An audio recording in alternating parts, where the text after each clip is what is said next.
दोस्तों, मैं हूं सोनू सर। आप देख रहे हैं star Sonu sir star one channel. तो प्लीज़ दोस्तों इस चैनल को ज़्यादा से ज़्यादा लाइक और सब्सक्राइब करें ताकि एक दूसरे बच्चों को हेल्प मिल सके और अच्छी से अच्छी नॉलेज प्राप्त हो सके। ओके दोस्तों, तो आइए इस चैनल को देखते हैं ये चैनल आपको क्या क्या सिखाता है। तो मैं आपको कहता हूँ इस वीडियो में इंग्लिश का एकदम स्टार्ट बेसिक क्लास है और इस क्लास से अगर आप रेगुलरली इस क्लास में बने रहें तो बता रहे हैं कि इंग्लिश आपको बहुत हदों तक यानी कि बेसिक जो इंग्लिश है वो आपको अवश्य आ जाएगी। ओके दोस्तों, तो आइए बेसिक इंग्लिश देख लेते हैं कि पहला ही हमारे शुरू बच्चे पहला ही जाता है। अगर इंग्लिश की स्टार्टिंग करता है तो कहाँ से करता है? अल्फ़ाबेट से करता है। कहाँ से करता है? अल्फ़ाबेट। अल्फ़ाबेट का मतलब होता है वर्णमाला। आज भी अगर कुछ बच्चों से पूछ दिया जाए कि अल्फ़ाबेट क्या होता है तो वो कहेंगे आई अल्फ़ाबेट क्या होता है। अगर कहोगे एबीसीडी तो एबीसीडी बता देंगे, लेकिन अल्फ़ाबेट क्या होता है नहीं बता पाएंगे। तो ए से जेड तक जो एबीसीडी होता है दोस्तों, ए से जेड तक उसे क्या कहते हैं? उसका नाम है अल्फ़ाबेट और हिंदी में बोलते हैं वर्णमाला। ठीक है, तो यहाँ पे हमने क्वेश्चन आपको पूछा कि व्हाट इज अल्फ़ाबेट। अल्फ़ाबेट क्या होता है? तो A group of A to Z is called of alphabet, यानी कि ए से लेकर के जेड तक के एबीसीडी को हम क्या कहते हैं? अल्फ़ाबेट कहते हैं। अगर इसमें से कोई भी लेटर आप गायब कर दीजिए और कहिए सर ए इसको बी को हटा लेते हैं और ए से लेकर के जेड तक यानी बी ना हो तो इसको क्या अल्फ़ाबेट कहेंगे? तो आप कहोगे नहीं, इसको नहीं बोलते हैं हम अल्फ़ाबेट, यानी ए से जेड तक रहेगा तभी। नहीं समझ पाए तो आप देखिए, अगर कोई इंसान है जिसका नाम मान लीजिए कोई नाम है, मोहन नाम है, तो अगर उस इंसान का एक टांग टूट जाती है तो उसे लंगड़ा बुलाने लगते हैं। अगर किसी का मान लीजिए कान से सुनाई नहीं दे रहा है तो उसको बहरा लोग बुलाने लगते हैं, जबकि उसका नाम होता है।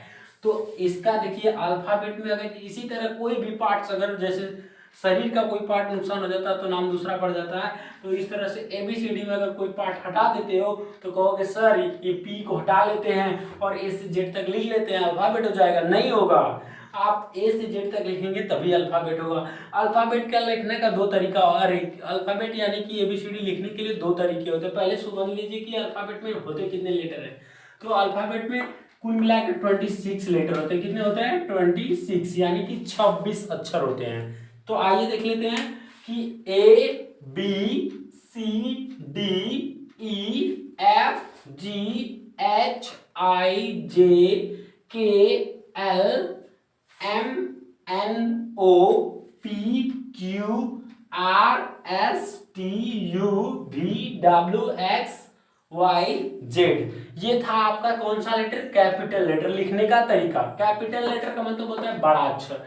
कुछ बच्चों से पूछा जाता है भाई कैपिटल आर लिख, तो का लिखता है कैपिटल आर, कैपिटल आर।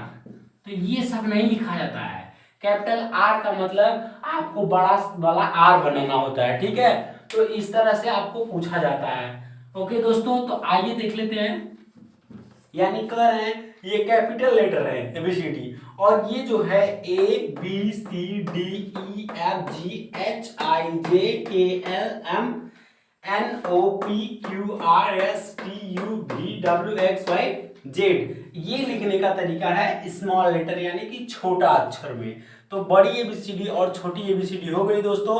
तो आइए इसके बाद हम जान लेते हैं कि अल्फाबेट को कितने भागों में बांटा। आइए दोस्तों जान लेते हैं कि आखिर अल्फाबेट को कितने भागों में बांटा गया है। अभी तो हमने बताया अभी कि कितने मतलब तरीके से लिख सकते हैं एबीसीडी को। तो स्मॉल लेटर होता है, कैपिटल लेटर होता है, दो ही लेटर में लिख लेते हैं। ठीक है, तो आइए अब इसको अल्फाबेट को क्या भागों में बांटा गया? तो अल्फाबेट को दोस्तों दो पार्ट में बांटा गया है। कौन कौन से पार्ट हैं? पहला है वॉवल्स। क्या है? वॉवल्स। दूसरा क्या है? कॉन्सोनेंट। देखिए CONSO, कॉन्सोनेंट्स। कॉन्सोनेंट्स इसका मतलब होता है व्यंजन, और इसका मतलब क्या होता है? स्वर। और स्वर होते कितने हैं? तो 5 होते हैं। कितने होते हैं? 5। और ये कितने होते हैं? 21। जैसे हमने आपको बता दिया कि एबीसीडी कितने होते हैं? 26 होते हैं। तो उसमें से 5 ए आपके वॉवल्स होते हैं, ए ई आई ओ यू, ये आपके वॉवल्स हो गए। तो बाकी जो बचे कुछ हैं वो आपके क्या हो जाएंगे? कॉन्सोनेंट। ठीक है दोस्तों, एबीसीडी हमने पीछे बताया। तो आपको बता दें कि हमने कहा कि इंग्लिश 3 तरीकों से तैयार होती है। अभी देखिए पहला लेटर आएगा, जो हम लेटर के बारे में भी पढ़ रहे हैं, लेटर। फिर उसके बाद हम वर्ड के बारे में पढ़ाएंगे। फिर उसके बाद क्या आएंगे आपके सेंटेंसेस आएंगे, सेंटेंस आएगा, तब जाके आपकी इंग्लिश तैयार होगी धीरे धीरे। तो अभी हम लेटर पढ़ रहे हैं, क्या पढ़ रहे हैं, पहला चैप्टर लेटर पढ़ रहे हैं। फिर वर्ड के बारे में जानेंगे, फिर सेंटेंस के बारे में जानेंगे। यानी कि वर्ड के बारे में जान लेते हैं। तो वर्ड हमारा ये नहीं है कि वावल्स और कॉन्सोनेंट। आपसे जब कोई पूछता है कि सर बताइए कि बी क्या है, तो बी लेटर है कि कॉन्सोनेंट है कि वावल्स है, इतना नहीं पूछेगा आपसे। आपसे बस इतना बोलेगा कि बी अल्फाबेट है कि लेटर है, तो आप बोल दोगे सर बी अल्फाबेट नहीं लेटर है। क्या है, लेटर है।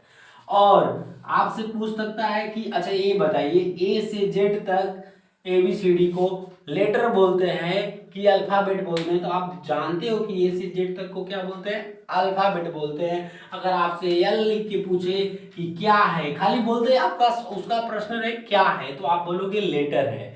क्या लिखा है, तो एल लिखा है, ठीक है। अगर आपसे लेटर लेकिन कोई भी बंदा पूछेगा तो लेटर वर्ड, लेटर या तो कॉन्सोनेंट या तो वावेल्स जरूर बोल के पूछेगा। तो ये था वावेल्स और एक कॉन्सोनेंट था। तो हम इसके बारे में हम सारा का सारा जान गए कि लेटर हमारा क्या होता है, स्मॉल लेटर, कैपिटल लेटर, फिर उसके बाद ABCD क्या क्या होती है। तो ओके दोस्तों, इसके बाद हम मिलेंगे अगले वीडियो में। तब तक के लिए थैंक यू, धन्यवाद। और मेरा विश्वास है कि आप इन वीडियो को ज़्यादा से ज़्यादा लाइक करेंगे और शेयर करेंगे, ताकि अन्य दूसरे दोस्तों को जिनको इंग्लिश एकदम नहीं आती है उनको ज़्यादा से ज़्यादा हेल्प मिल सके, ताकि मैं इस चाहता हूँ कि हर एक लड़का इंग्लिश पढ़ने उसे आ जाए और कोई भी बात समझने के लिए आसानी हो जाए। ओके दोस्तों, थैंक यू, धन्यवाद, टेक केयर, बाय।